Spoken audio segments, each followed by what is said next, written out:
Alors comme on avait déjà bien visité l'Amérique du Sud, on a décidé d'aller visiter une autre planète. Ça s'appelle la Terre.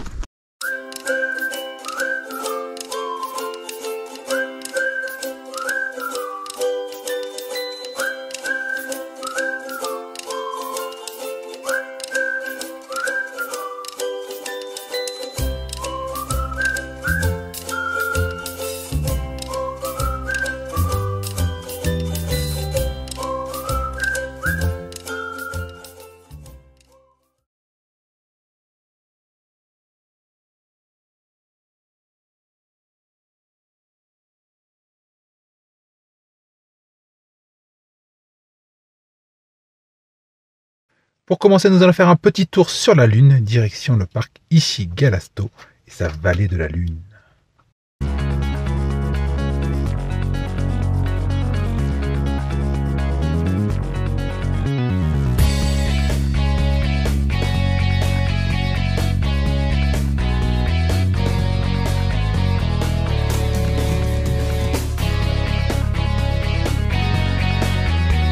Ishi-Galasto signifie, en langage Diakita, terre sans vie. On comprend rapidement qu'ici, il n'y a pas grand chose qui pousse. Les précipitations moyennes sont de l'ordre de 80 mm par an.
Ce parc est aussi le paradis des archéologues. C'est même ici qu'ont été retrouvées les traces des plus anciens dinosaures sur la planète, datant d'il y a 280 millions d'années.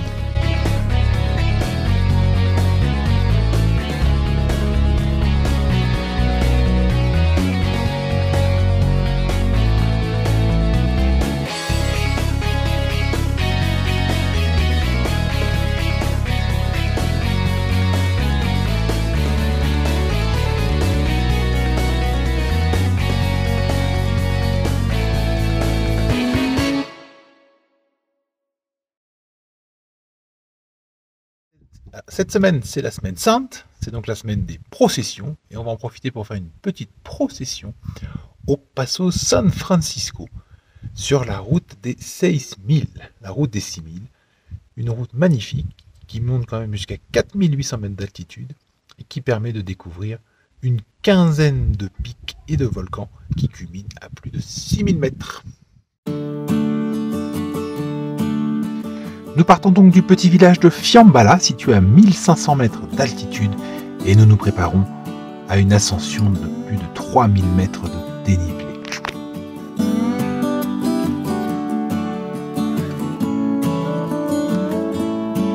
Nous traversons tout d'abord la Quebrada de las Angosturas et ses montagnes rouges.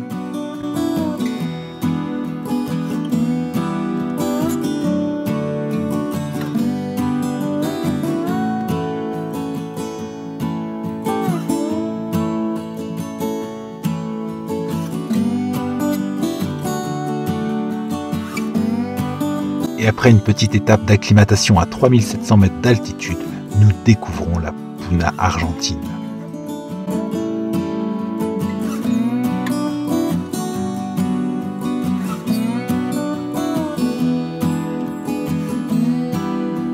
On rencontre au passage le volcan Ojos del Salado, qui est tout simplement le plus haut du monde.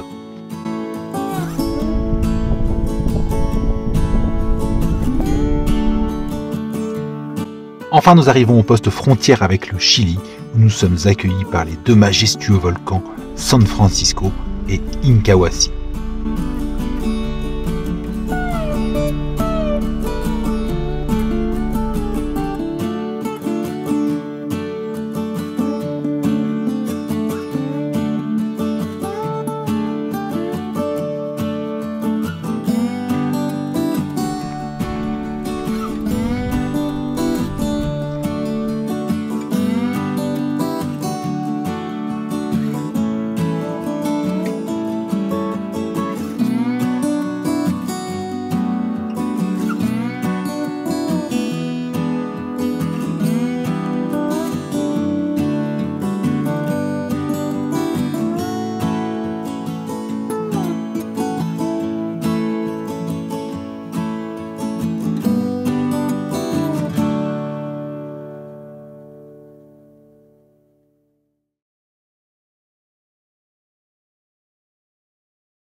On est toujours sur la route des 6000 et aujourd'hui, on va monter au Balcón del Piscis.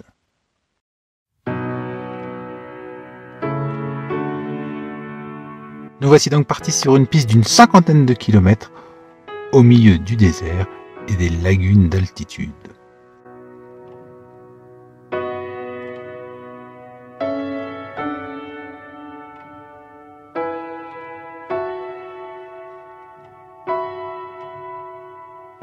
Et après 2h30 de piste, nous arrivons au fameux Balcón del Piscis à 4700 mètres d'altitude.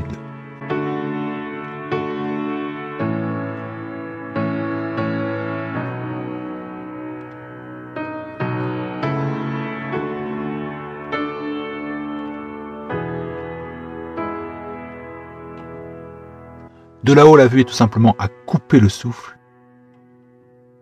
Une vue à 360 degrés sur des lagunes de toutes les couleurs et sur une chaîne de volcans aussi impressionnante que haute, avec deux des trois plus hauts sommets des Andes.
Bon, hier on est monté à 4700 mètres et on a vu la neige, alors du coup ça nous a donné envie de faire du ski. Alors on va faire du ski? Non. On va faire de... Non, on va faire du snowboard plutôt. Le problème c'est qu'ici il n'y a pas de neige. Comment on va faire alors? Bah on va le faire avec du sable. Bonne idée.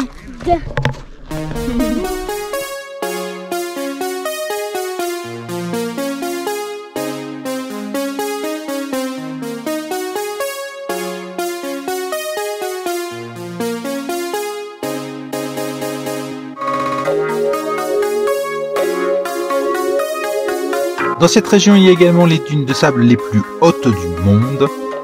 Ce sont des dunes d'origine volcanique que le vent a ensuite liftées et qui donnent lieu à des paysages extraterrestres.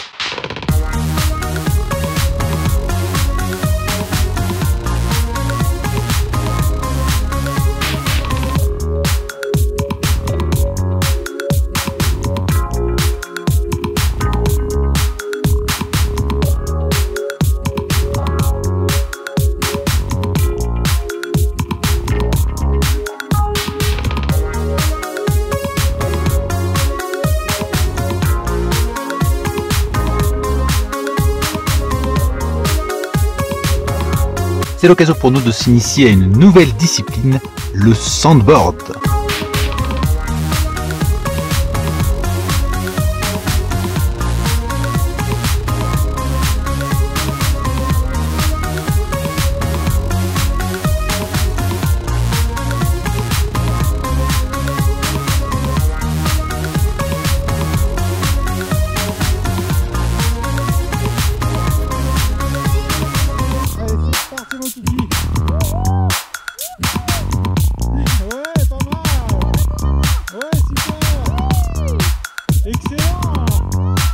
Expérience plutôt concluante malgré des styles parfois peu académiques.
Au final, on aura passé une excellente journée sur cette Duna Marica qui porte décidément vraiment bien son nom.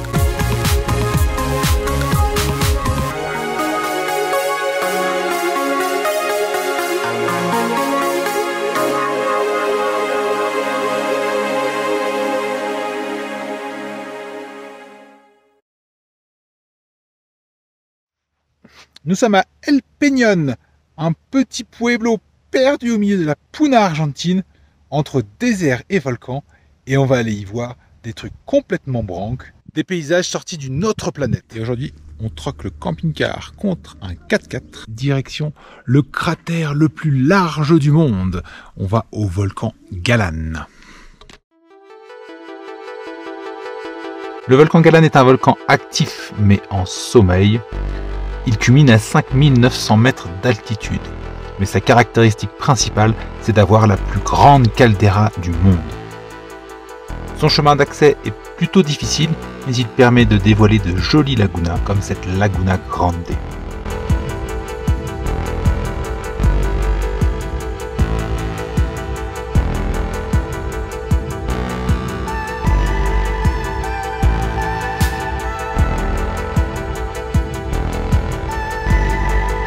Alors on est vraiment seul au monde. Enfin, si on accepte la petite vingtaine de milliers de flamands qu'il y a sur la lagune.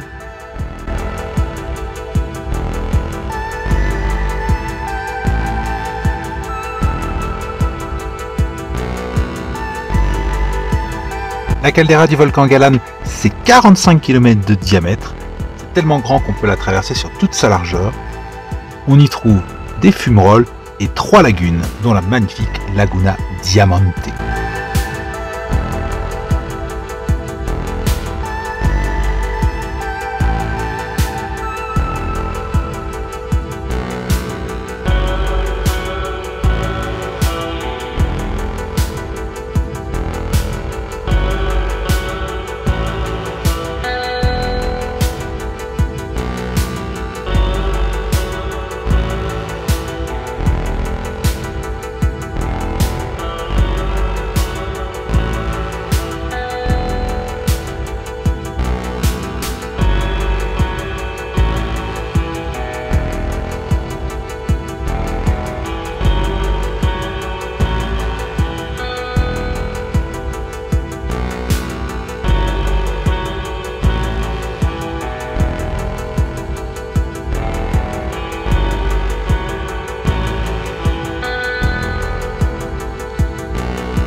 Aujourd'hui, on reprend le 4x4. On va aller voir un champ de pierre ponce géant.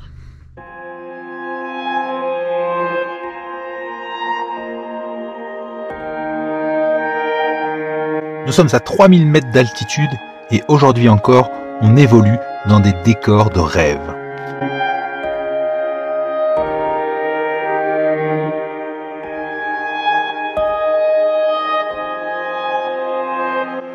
milieu de ce désert aride, on trouve des volcans aux formes uniques, des dunes de sable à n'en plus finir et des lagunes de toutes les couleurs.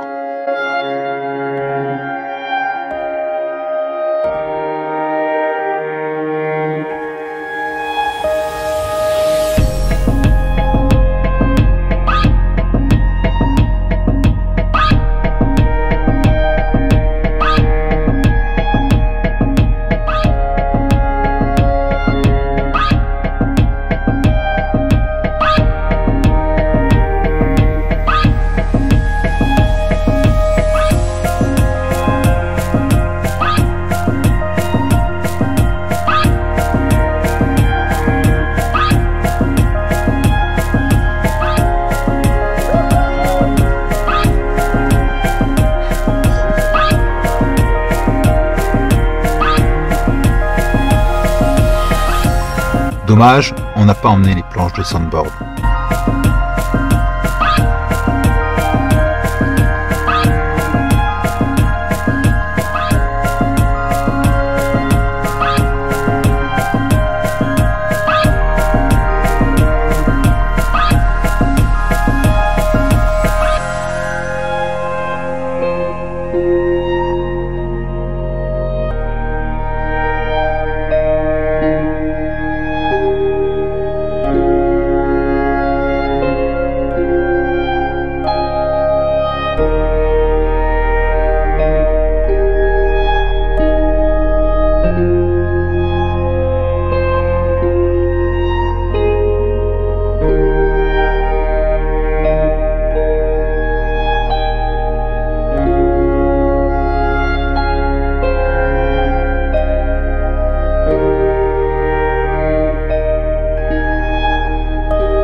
Donc on est dans un champ de pierre ponce unique au monde.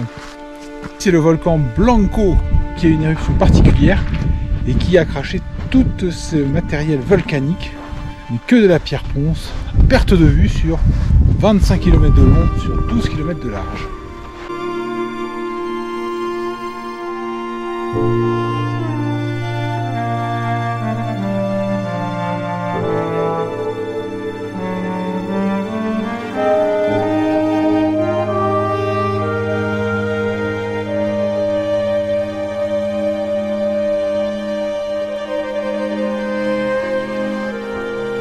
La pierre ponce, c'est un mélange de sable, de cendres et de gaz qui s'est solidifié lors de l'éruption du volcan.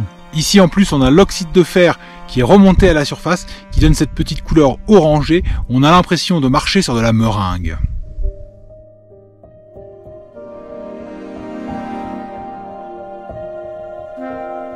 Ce champ gigantesque de pierre ponce, unique sur la planète, est la résultante d'émissions volcaniques datant d'il y a environ 100 000 ans et que l'érosion et le vent ont par la suite sculpté.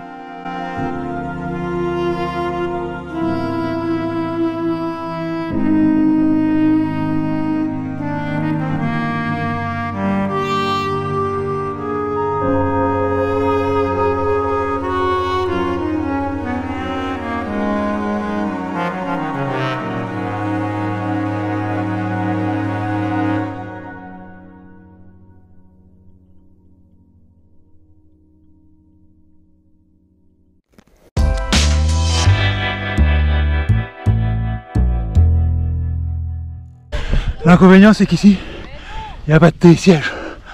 On monte à pied.